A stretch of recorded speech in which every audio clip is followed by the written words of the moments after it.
has reportedly threatened attacking U.S. military targets in Europe if President Trump escalates the ongoing conflict.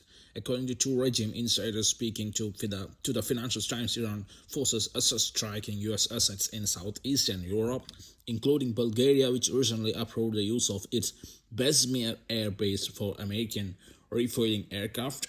Cyprus was also listed as a potential target. A British air base there was already hit by a drone back in March.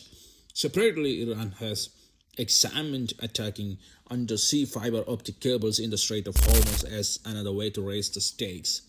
Tehran is signaling it is prepared to expand the range of its target if the war intensifies again.